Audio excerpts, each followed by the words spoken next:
Hello friends, मैं हूँ Avinash Kumar. I hope आप सभी लोग ठीक होंगे, अपने एग्जाम के प्रिपरेशन में लग गए होंगे। जो भी एग्जाम है आपके आने वाले, उस एग्जाम के ऊपर ज़्यादा ध्यान दे रहे होंगे। आज हम इस वीडियो में बात करने वाले हैं बिहार एसएससी थर्ड सीजीएल के फॉर्म के ऊपर। क्या फॉर्म सुधार करने के मौका दिया जाएगा बिहार एसएससी के द्वारा या नहीं, इसके ऊपर बात करेंगे। डॉक्यूमेंट कन्फ्यूजन को लेकर भी हम बात करेंगे। बहुत सारे लोगों के पास अभी भी कुछ डॉक्यूमेंट को रिलेटेड कन्फ्यूजन थे, बहुत ज़्यादा टेलीग्राम के ऊपर मैसेज आ रहे थे। तो यहाँ पर कुछ मैसेज तो मैंने रिप्लाई दे दिया, कुछ का नहीं दिया, क्योंकि बहुत ज़्यादा आते हैं। फेसबुक पेज के ऊपर भी यही हाल थे, तो इसके ऊपर बात करेंगे। एकेडमिक डिटेल्स के ऊपर भी बात करने वाले। क्या एकेडमिक डिटेल्स में बहुत सारे लोग कन्फ्यूजन, डर ये है कि एकेडमिक डिटेल्स गलत फिल हो गए, तो यहाँ पर मैं क्लियर कर दूंगा कि आपका एकेडमिक डिटेल्स गलत फिल नहीं हुआ है। इसको लेकर जो आप सुधार करने के लिए ऑप्शन को लेकर आप लगातार मैसेज कर रहे हैं, यहाँ पर आपका सारी जो भ्रम है, जो आपकी कन्फ्यूजन है, सारा का सारा क्लियर हो जाएगा। तो चलिए, चैनल पर आप नए तो चैनल को सब्सक्राइब कर लें और इस वीडियो को अपने दोस्तों के साथ शेयर भी करें। तो फॉर्म आपने अप्लाई कर रखा है तो कोई दिक्कत, अप्लाई सिर्फ यहाँ पर आपको ऑफिशियल वेबसाइट के ऊपर आना है। जो लिंक आपको डिस्क्रिप्शन बॉक्स में यहाँ पर भी मिल जाएंगे, या बिहार एसएससी का ऑफिशियल वेबसाइट के ऊपर भी जाकर यहाँ अप्लाई कर सकते हैं।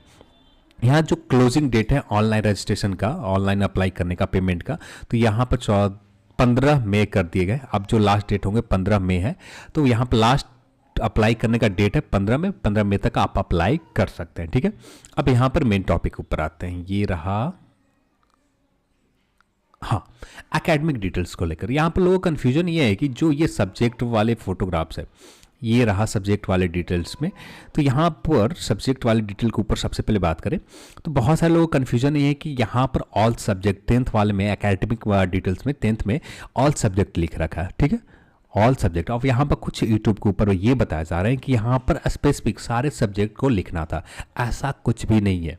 ऑल सब्जेक्ट का मतलब ये क्लियर हो जाता है कि आपने 10th में जो आपका सब्जेक्ट है, आपका साइंस भी है, एसएसटी भी है, आपका मैथ भी है, आपका हिंदी भी है, आपका इंग्लिश भी है, तो यहाँ पर ऑल सब्जेक्ट हो जाते हैं। बिहार बोर्ड के स्कूल एग्जामिनेशन बोर्ड को सबको पता है कि इंग्लिश 10th में कंपलसरी सब्जेक्ट पुराने वाले में तो नहीं होते थे। अब क्या पता है, पता नहीं है कि अब क्या स्थिति है बिहार स्कूल एग्जामिनेशन बोर्ड के, इंग्लिश कंपलसरी है या नहीं। तो यहाँ पर इससे क्लियर हो जाता है। पर इंग्लिश एग्जाम, इंग्लिश के पेपर के एग्जाम लिए जाते थे 10th बोर्ड में, तो यहाँ पर ऐसा कोई स्पेसिफिक मेंशन करने की जरूरत नहीं है कि ऑल सब्जेक्ट की डिटेल आप लिखो। आपने ऑल सब्जेक्ट लिख रखा, ये भी मान्य है। यहाँ पर जो लोग भी आपको कंफ्यूज कर रहे हैं, जो भी आपको दिक्कत में कंफ्यूजन के डाल रहे हैं, और यहाँ पर इसके वजह से आप उम्मीद ये करो कि फॉर्म सुधार करने का ऑप्शन दिए जाएंगे, तो ऐसा कुछ भी नहीं होने वाला। फॉर्म सुधार करने का ऑप्शन आपके पास नहीं मिलेगा। तो यहाँ पर आपने ऑल सब्जेक्ट डाल रखा है, कोई दिक्कत नहीं है, कोई इशू नहीं है।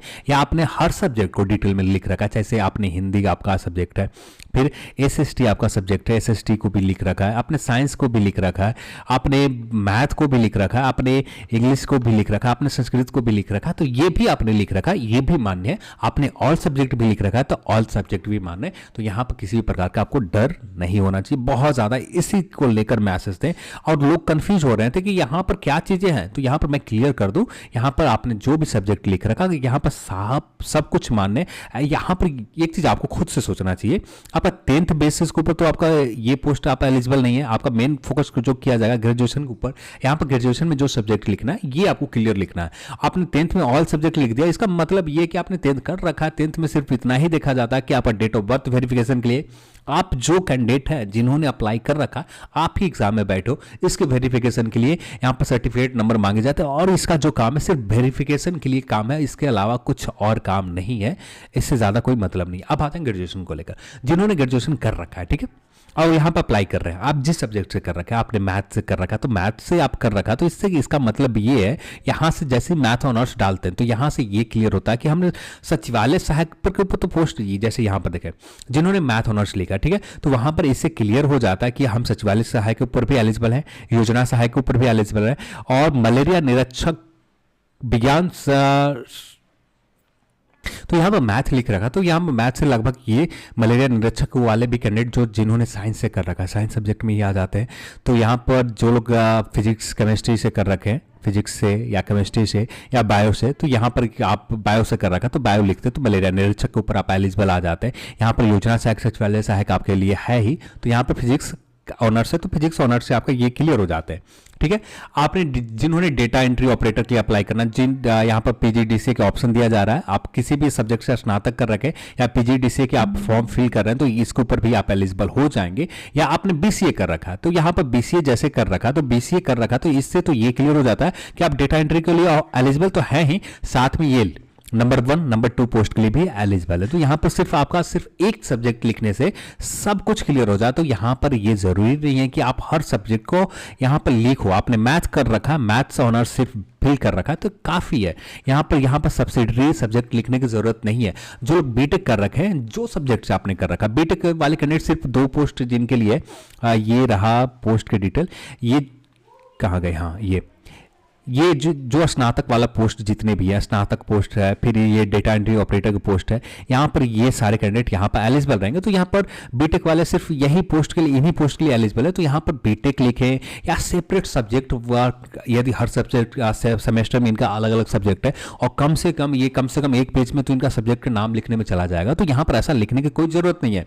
आपने बीटेक किस ब्रांच से कर रखा ये लिख लेते हो, आप मैकेनिकल से हो, आप इलेक्ट्रिकल से हो या सिविल से हो या कंप्यूटर साइंस से आपने कर रखा है, बस इतना ही लिखना है। आपने कंप्यूटर साइंस से कर रखा है तो इसका मतलब ये भी होगा कि आप जो डेटा एंट्री ऑपरेटर का एक पोस्ट है वहां पर भी एलिजिबल हो जाओगे, बाकी पोस्ट के ऊपर भी एलिजिबल हो जाएगा। तो यहां पर कोई सेपरेट मेंशन करने की जरूरत नहीं है कि आप सब्सिडरी सब्जेक्ट भी मेंशन करो, आपने क्या क्या सब्जेक्ट ले रखा, ऐसा कुछ भी नहीं है। आपका जो मेन पेपर है, जो मेन ऑनर सब्जेक्ट है, ये मेंशन करना जरूरी है। आप 10th में ऑल सब्जेक्ट लिख रखा, कोई दिक्कत नहीं है। आपने ग्रेजुएशन में सिर्फ अपना मेन ऑनर्स सब्जेक्ट लिख रखा, कोई दिक्कत नहीं है, ऑनर्स सब्जेक्ट ही लिखना है। इससे ज्यादा डिटेल्स जो बता रहे हैं कि ये सब्जेक्ट लिखो, ये सब्जेक्ट लिखो, कौन लिखता है? यहाँ पर मैथ ऑनर्स क्लियर मैं लिख रहा हूँ, मैथ ऑनर्स जैसे ही लिखा मैं 2 पोस्ट के लिए एलिजिबल हूँ, 2 पोस्ट क्लियर है। अब मैंने पीजीडीसीए भी फिल कर दिया तो मैं 3 पोस्ट के लिए एलिजिबल हूँ, इससे क्लियर हो जाएगा कि मैं 3 पोस्ट के लिए एलिजिबल हूँ। तो यहाँ पर कोई सेपरेट, यहाँ पर मैं फिजिक्स लिखूँ, मैं केमिस्ट्री लिखूँ कि मेरे केमिस्ट्री भी सब्जेक्ट है। हाँ, जो मैथ वाले हैं यहाँ पर प्रेफरेंस तो नहीं दिया जाएगा, जो साइंस कैंडिडेट है उन्हीं को प्रेफरेंस दिया जाएगा। फिजिक्स केमिस्ट्री वाले मलेरिया निरीक्षक के ऊपर पोस्ट के ऊपर, जो बायो से है इन्हीं को प्रेफरेंस दिया जाएगा मलेरिया निरीक्षक के ऊपर। मैथ वाले को यहाँ पर तो ऐसा कोई मेंशन नहीं है। जो साइंस से है, साइंस में आते हैं, साइंस सब्जेक्ट से जिन्होंने कर रखा है वही कैंडिडेट मलेरिया निरीक्षक के ऊपर एलिजिबल है। जिन्होंने फिजिक्स से लिख रखा है, फिजिक्स से, तो यहाँ पर ये कैंडिडेट फिजिक्स ऑनर से मलेरिया निरीक्षक के ऊपर एलिजिबल हो जाएंगे। केमिस्ट्री वाले कैंडिडेट मलेरिया निरीक्षक ऊपर एलिजिबल हो जाएंगे, बायो वाले भी एलिजिबल हो जाएंगे। तो यहाँ पर कोई सेपरेट मेंशन करने के लिए हर सब्जेक्ट को मेंशन करना जरूरी नहीं है। जिन्होंने नहीं कर रखा कोई दिक्कत नहीं, जिन्होंने कर रखा आपको बहुत बहुत बढ़िया, आपका भी कोई दिक्कत नहीं है, आपके ऊपर है, आपने अप्लाई कर रखा, कोई दिक्कत वाली बात नहीं है। तो यहाँ पर भी कोई इशू नहीं होने वाला है आपको, ठीक है।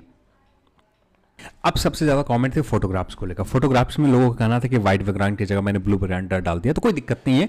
आपने ब्लू बैकग्राउंड भी डाल रखा, कोई इशू नहीं आएंगे, बस प्लेन होना चाहिए बैक का एरिया। प्लेन आपका एरिया है बैक का तो कोई दिक्कत नहीं है, प्लेन एरिया रखना है, बस प्लेन।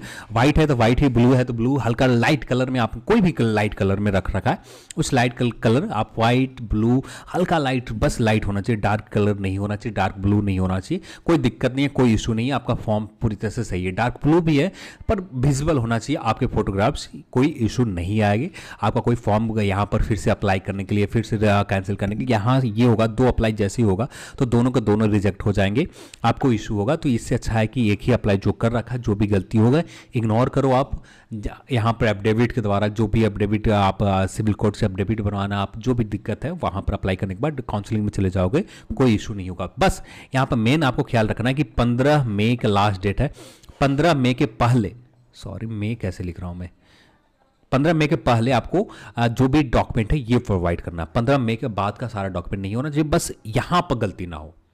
और कुछ हो, करो या ना करो आप, जो 15 मई का लास्ट डेट जो है ना, 15 मई का लास्ट डेट अप्लाई करने का, यहां पर आप गलती ना करो। 15 मई ये लास्ट डेट है, 15 मई के बाद का चीजें डॉक्यूमेंट आप नहीं होना चाहिए, बस ये, कोई इशू नहीं आएगा। यहाँ पर जो भी इस तरह से लोगों ने दिखाया कि कोई बहुत बड़ा मेजर गलती कर लोगे, ऐसा कुछ नहीं है। बिहार एसएससी इंटर लेवल वाले के साथ दिक्कत यही हो रही है कि जिनके पास डॉक्यूमेंट थे, जो फॉर्म अप्लाई किए जा रहे थे उस समय के उनके पास डॉक्यूमेंट होने चाहिए थे पर लोगों के पास नहीं थे, इसलिए लोगों को दिक्कत है। यहाँ पर ऐसा कोई नहीं था, कोई इशू नहीं है कि जिनके पास डॉक्यूमेंट पहले का है, 2016 के पहले के थे, जब फॉर्म आए थे 2014 में, उस डेट के पहले के थे तो वहाँ पर किसी को कोई दिक्कत नहीं आया। सभी के पास डॉक्यूमेंट है 2020 के एनसीएल बनाए हुए, 2021 के एनसीएल बनाए हुए, उनके साथ दिक्कत आ रहे हैं और किसी के साथ दिक्कत यहाँ पर कोई कुछ नहीं है। वही लोग यहाँ पर हाई कोर्ट गए थे, बाकी किसी के पास कोई दिक्कत नहीं है जिनके पास उस समय के थे। तो यहाँ पर बस यही ख्याल रखना है 15 मई के पहले का या 15 मई तक का आपके पास सारे डॉक्यूमेंट होने चाहिए, इससे ज़्यादा कुछ और नहीं चाहिए।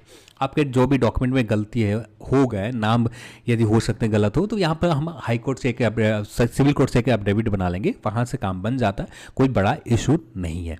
ठीक है, तो यहाँ पर जो भी कन्फ्यूजन थे आपके डॉक्यूमेंट से रिलेटेड या एकेडमिक डिटेल फिल करने को लेकर सबसे ज़्यादा मैसेज थे, फॉर्म अप्लाई में सुधार ऑप्शन को लेकर, तो इसके ऊपर हम लोग बात कर फॉर्म अप्लाई में सुधार का ऑप्शन नहीं दिया जाएगा, ऐसा कुछ भी नहीं होने वाला है। और डॉक्यूमेंट कन्फ्यूजन को लेकर जो भी आपको डॉक्यूमेंट यहाँ पर सबमिट करना 15 मई का पहले सबमिट करना है। अब इसको लेकर लगातार आप मैसेज करोगे तो लास्ट में मैं टेलीग्राम यहाँ इंस्टॉल कर दूंगा, क्योंकि बहुत ज़्यादा एक्सेस मैसेज आ रहे हैं, थोड़े बहुत नहीं, लास्ट में मैं बहुत सारे मैसेज को इग्नोर कर दे रहा हूँ। हाँ 2-4 मैसेज होते हैं तो हैंडल किया जाता है, पर इतने ज़्यादा पता नहीं अचानक कैसे लोगों को पता चलेगा कि मेरी टेलीग्राम आईडी है, उसको नाम चेंज करना पड़ेगा मुझे। बस मैसेज आप करते तो एक मैसेज करो, अब उसका एक्सप्लेस क्या कहते हैं वो लगातार मैसेज पे मैसेज, फिर ज़्यादा रिप्लाई नहीं करूँ तो अच्छा भी नहीं लगेगा। तो इसलिए कम मैसेज करो, जितनी ज़रूरत है उतना पूछो, कोई दिक्कत नहीं है।